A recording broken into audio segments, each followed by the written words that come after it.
What's going on, everyone? This vlog's a little different, as you can probably tell. For some of my older subscribers, you guys probably recognize my dad's bike. I did a vlog with him probably, what was it, Dad, like, I don't know, over a year ago now? Yeah, it was at least a year. Yeah, it was back in winter of last winter, and I did a vlog with him, but unfortunately we didn't have a camera set up, and we didn't have a mic to my dad, so we have a mic to him now. And also, for you guys older subscribers, you recognize the helmet, because that's the helmet I started vlogging with, so. I'm not used to being all enclosed. Well, it looks good, at least it has skulls on it. See, it'd be different if it was like a plain helmet, it would look douchey, but it looks good. Yeah. So, today's vlog, I know you guys have been requesting it a lot, and look at this guy in his Mustang, Dad. He's just totally checking his bikes out. Yeah. Does he wish he was up? I think he wants some. He put his hand on the steering wheel like he wants some. You don't want none of this. But anyways, guys, so you guys know my dad just got back from military stuff. Well, I don't want to go into detail with that stuff because I keep that stuff kind of enclosed.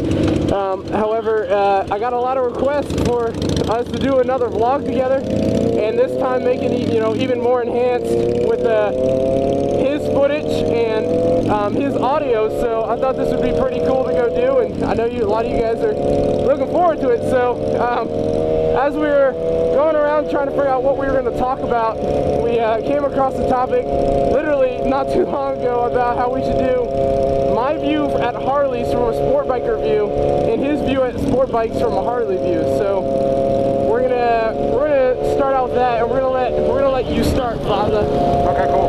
So what is one thing you don't like about sport bike riders, and what's your view, your overall view on them?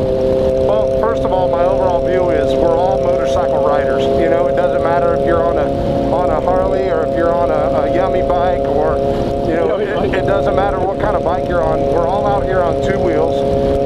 We're not in cages. We all are going to die the same way if we get into a wreck. So, I wave to guys on crotch rockets the same as I wave to guys on Harleys, because, like I said, we're all out here together, and it's just a mutual respect. I enjoy riding. I know you enjoy riding your bike as do other people that ride. The one thing I hate about guys that ride crotch rockets specifically is, it's a fast motorcycle. I mean, I've rode Nessie before, and she's a fast bike, but that doesn't mean you have to, just because you have the speed and the availability doesn't mean you have to ride like an idiot. And I think the one thing about sport bike guys is, you see them weaving in and out of traffic more and just riding more like assholes than you do guys on cruisers. Now, that's not to say that guys on cruisers don't ride like idiots too, because they do, but mostly cruisers are just for that, cruising, Yep, yeah, well, my view on it is basically identical to his in the beginning part of of the whole, we're all on two wheels. I mean, Supermoto, dual sport, Harley, Honda sport bikes, any sport bike, just everything, anything that has two wheels. I'll even put my arm out there and I'll count a Can-Am as a Spider. Yeah, it's kind of douchey that you have three wheels, but I mean, I even wave at those guys. But my own view is on the same. I know there's a lot of people in my I'll get every video now and then I'll wave to a Harley rider, and they'll look at me and not wave, and that's when I have a problem. That's when I'll call them douchebags or one of my other lovely vocabulary words.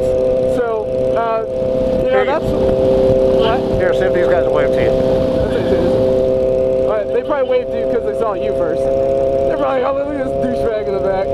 So it's like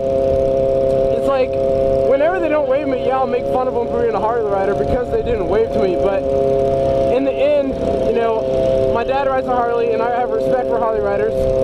But I'm gonna go to the one thing I hate about Harley riders, or I'm gonna go kind of two things. The one thing I hate about them is the pipes. Like there's a difference between really. There's a difference between like a nice sounding Harley, a loud nice sounding Harley, and then just dumb. My dad's bike, I like how his bike sounds. It's not overly loud. I mean, I feel like I'm talking like a hypocrite because my bike's loud, but what I'm trying to say is, like, my bike has a nice tone loud. His bike has a no. Look at this right here. I think it's beautiful. What? Like, I like his noise of his bike because it's not overly loud, but it is loud.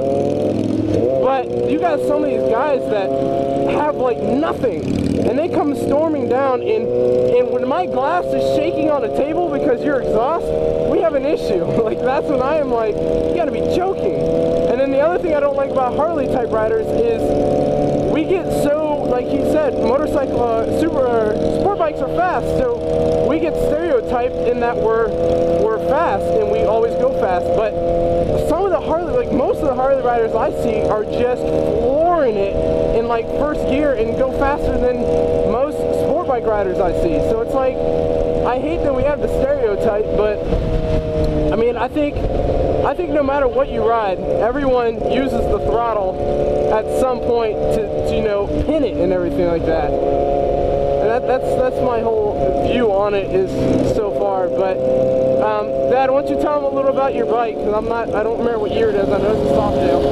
I have a 2005 Heritage Softail. I've had it for a little over 2 years. I bought it from my buddy. And I've always kind of wanted a Softail. I like the throwback look. I want a little bit bigger Harley now, though. I want one of the touring model ones because it's just more comfortable. They got cruise, and when you're out on the highway. That's the thing with the bat wing in the front, right? Yeah, like a big electric glide. Yeah. But it's a Heritage Softail, and it's orange. It's got the burnt orange, as you can probably see. And I've always wanted the Softail because I just like the way it looks. It's such a versatile bike. There's so much you can do with it. With the 88 motor in it, it's one of the best motors Harley ever made. You can cam it out, you can bore it out, give yourself some more horsepower, but it's a really reliable motor. Zach, I'm coming right. It's a really reliable motor. But I like it. It's got a lot of power. It's not too big. It's big enough for me, so that's kind of why I like it. It's comfortable to ride. And my dad's rocking his new jacket too. He just got that jacket, what, like a week ago, Dad? Yeah, I love this thing. It's actually a little warm. I got all the vents open today, but he doesn't get, yeah, because it's warm out here today. You usually see my dad with his chaps. They're adorable. Hey man, don't hate. Like you, I ride year round unless there's I don't like riding when it rains because the people around here where we live ride like idiots as it is, and then when it rains it's even worse. So I try not to ride when it rains, or if it's actively snowing, I don't like it either. Yeah. Alright, so another thing we can talk about that is I get one of the #1 questions I get from my subscribers is the whole how to convince your parents into letting you get a bike.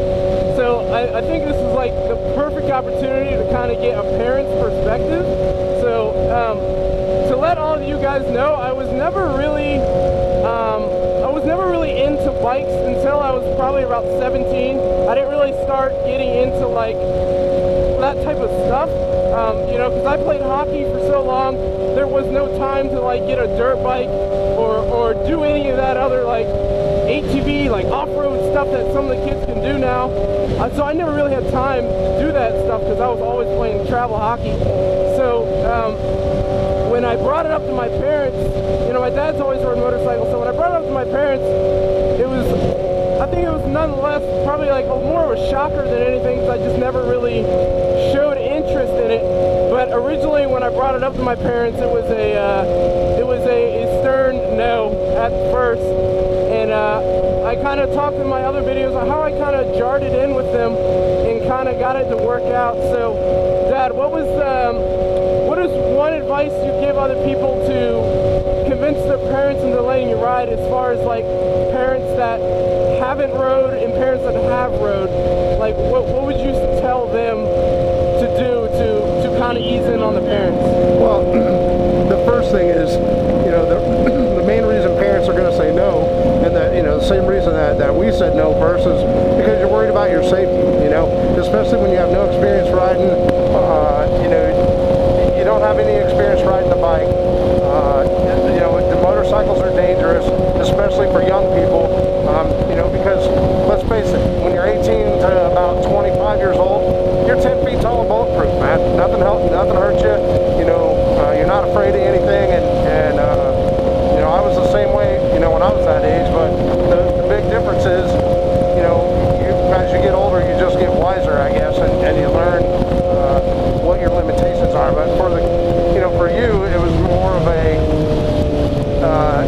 concerned about your safety thing.